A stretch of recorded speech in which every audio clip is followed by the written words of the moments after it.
मैं doctor Shweta Dwivedi, assistant professor, Jamshedpur women's college. आज हम जिस बिंदु पर बात करने वाले हैं वह है शिक्षा और समाज में संबंध, relation between education and social change.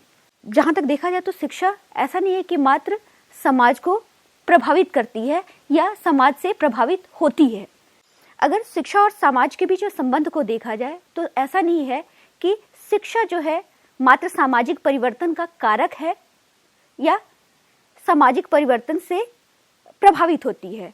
शिक्षा जहाँ सामाजिक परिवर्तन ले आने में एक कारक की भूमिका अदा करती है, एक एजेंट के रूप में काम करती है, वहीं कहीं ना कहीं से शिक्षा जो है सामाजिक परिवर्तन का अनुसरण भी करती है। यानी समाज में जिस प्रकार के परिवर्तन होते हैं उसके हिसाब से हमारी शिक्षा परिवर्तित भी होती है और हमारी शिक्षा समाज में परिवर्तन ले आने का काम भी करती है।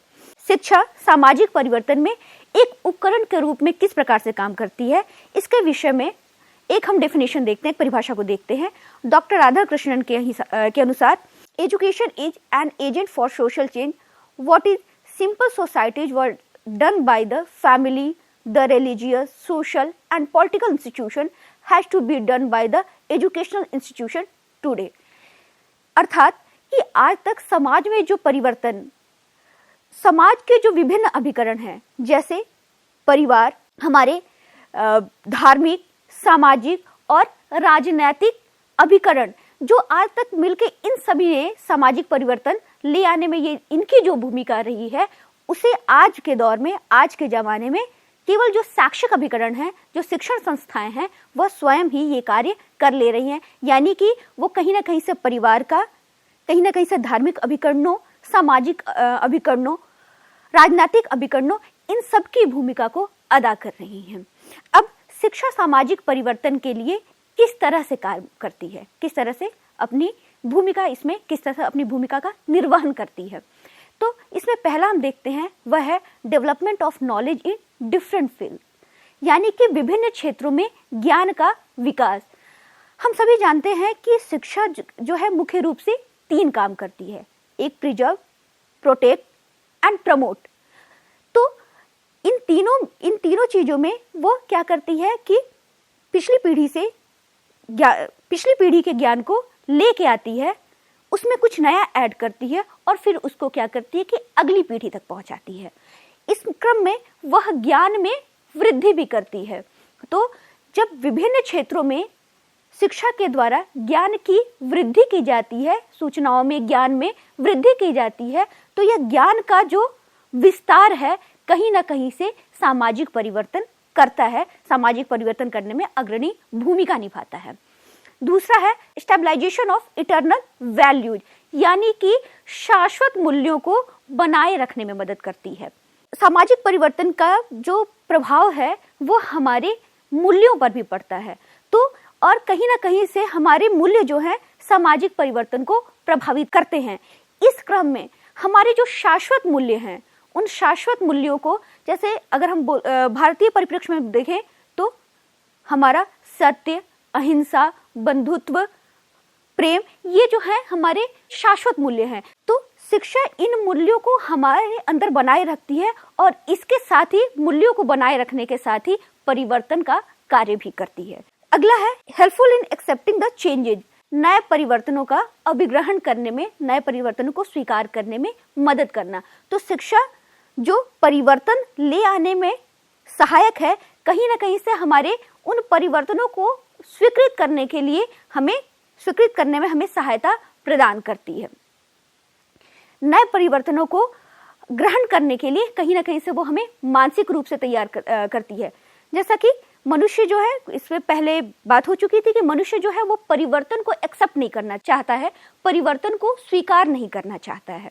तो कहीं ना कहीं से शिक्षा जो है इस प्रकार से हमारे अंदर परिवर्तन करती है कि हमारी मानसिकता में इस प्रकार से परिवर्तन करती है कि हम जो भी परिवर्तन हो रहे हैं उनको स्वीकार करने में, उनको मानसिक रूप से स्वीकार कर सकें। अगला जो है इवैल्यूएशन ऑफ चेंजेज, परिवर्तनों का मूल्यांकन। जो परिवर्तन होते हैं वो सकारात्मक भी होते हैं और नकारात्मक भी। ऐसा नहीं है कि जो परिवर्तन किए जा रहे हों समाज में या जो परिवर्तन हो जा रहे हैं वो हर बार सकारात्मक ही हो, या परिवर्तन जो हो रहे हैं वो हर बार नकारात्मक ही हो। तो किसी भी परिवर्तन को किस तरह से एक्सेप्ट करना चाहिए, इसके लिए शिक्षा जो है उनका मूल्यांकन करने में मदद करती है। अगला है इरेडिकेट द हिंडरेंसेज, यानी कि जो बाधाएं हैं उनको दूर करना। सामाजिक परिवर्तन के मार्ग में जो भी बाधाएं आती हैं, शिक्षा उन्हें दूर करने का प्रयास करती है कि उन बाधाओं को दूर करने के साथ साथ हम सामाजिक परिवर्तन का अधिग्रहण कर सके, सामाजिक परिवर्तन को आत्मसात कर सके, सामाजिक परिवर्तन को सही अर्थों में कहा जाए तो स्वीकार कर सके। लीडिंग सोशल चेंज, सामाजिक परिवर्तनों का नेतृत्व करना, कि सामाजिक परिवर्तन जो भी हो रहे हैं उनके लिए नेतृत्व का कार्य करना। अगला है helpful in promotion of unity and cohesion, एकता और समग्रता को बनाए रखना। जब भी परिवर्तन होते हैं तो परिवर्तन को अचानक हम, जो शिक्षा के कार्य में अभी हम देख रहे थे कि परिवर्तन को हम स्वीकार नहीं कर पाते हैं, और कहीं ना कहीं से शिक्षा हमारी मदद करती है कि हम उस परिवर्तन को स्वीकार करें। जब हम परिवर्तन को स्वीकार नहीं कर पाते हैं, उस समय हमारे राष्ट्र की अखंडता, हमारे समाज की अखंडता, हमारे समाज की समग्रता पर चोट पहुंचती है और समाज हमारा बिखरने लगता है। उस परिस्थिति में शिक्षा जो है एकता और समग्रता बनाए रखने में अपनी महत्वपूर्ण भूमिका निभाती है। अगला है हेल्पफुल इन सोशल रिफॉर्म, सामाजिक सुधार में सहायता करना। हमने देखा है कि सामाजिक परिवर्तन के एक प्रकार के रूप में सोशल रिफॉर्म्स है, सामाजिक सुधार है। तो सामाजिक सुधारों को करने में हमारे समाज में बहुत सारी विसंगतियां, बहुत सारी इविल्स, बहुत सारी कुरीतियां हैं। इन कुरीतियों को दूर करते हुए सामाजिक सुधार लाने में शिक्षा हमारी मदद करती है। हेल्पफुल इन सोशल मोबिलिटी, सोशल रिफॉर्म की तरह सोशल मोबिलिटी भी सामाजिक परिवर्तन का एक प्रकार है। तो शिक्षा सामाजिक गत्यात्मकता बनाए रखने में हमारी मदद करती है। तो ये हमने देखा कि शिक्षा किस तरह से एक इंस्ट्रूमेंट के रूप में काम करती है सामाजिक परिवर्तन लाने में। अब हम देखते हैं कि शिक्षा किस प्रकार से सामाजिक परिवर्तन का अनुसरण करती है।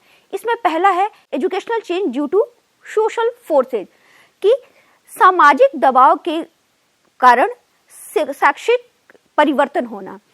जिस तरह से समाज की कुछ चीजें हमारी शिक्षा व्यवस्था में परिवर्तन लाती हैं, समाज के कुछ दबाव होते हैं, सामाजिक दबाव, वो हमारे उसके हिसाब से उन सामाजिक दबावों के अनुसार हमारी शिक्षा व्यवस्था जो है परिवर्तित होती है।